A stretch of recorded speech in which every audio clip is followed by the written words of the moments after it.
হাতে গোনা আর মাত্র কয়েকটা দিন, আর এই মুহূর্তে পুজোর প্রস্তুতি চলছে জোর কদমে। আর আমিও উপস্থিত হয়ে গেছি বেহালার একটি পূজা প্রাঙ্গণে। আপনারা দেখতে পাচ্ছেন সজ্জা প্রায় সমাপ্তির পথে। আর এবার আমরা শুনে নেব এই পূজা আয়োজন সম্পর্কে শিল্পী অর্ণব পালের কাছ থেকে, আর সরাসরি অর্ণবের কাছে। নমস্কার অর্ণব, এবছর তো একটা খুশির খবর তো রয়েছে অবশ্যই দুর্গা পুজোয়, বিশেষ করে তোমার ঠাকুর যেটা বিদেশে গেছে, হ্যাঁ সেই সম্পর্কে কিছু কথা আর আজকের এই পূজা আয়োজন সম্পর্কে। সেই সম্পর্কে বলতে গেলে যে ঠাকুরটা আমি পাঠিয়েছি মানে আমাদের নর্থ লন্ডনে, সেটা এখনও ওই 26 তারিখে ওইখানে পৌঁছানোর কথা। ওইখানে পৌঁছানোর পরে ওইখানকার যারা আছেন তাদের কমেন্টসের অপেক্ষা করছি। চেষ্টা করেছি ভালো করার, ওনারা যদি এখন বলেন, মানে এমনি তো প্রথমেই ছবি দেখে বলেছেন যে খুবই ভালো হয়েছে। ওইটা ভালোভাবে পৌঁছে যেতে পারলেই আমি অনেকটা নিশ্চিন্ত হব।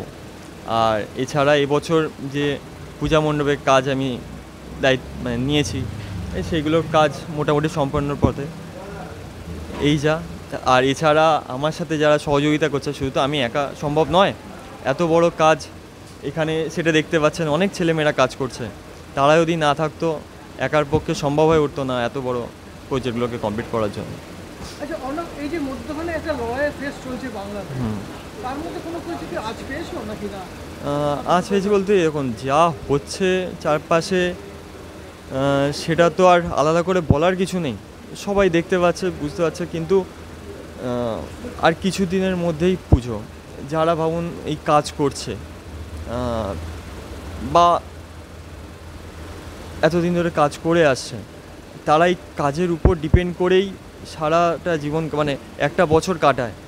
এই পুজোটাকে কোনোভাবেই মানে আলাদা করে সরিয়ে অন্য কিছু চিন্তাভাবনা করা সম্ভব নয়।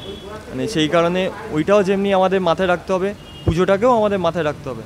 কারণ পুজোর উপর শুধুমাত্র কয়েকজন আর্টিস্ট ডিপেন্ড করছে না, এখানে অনেক মানুষের রুজি রোজগার টোটালটাই আটকে আছে।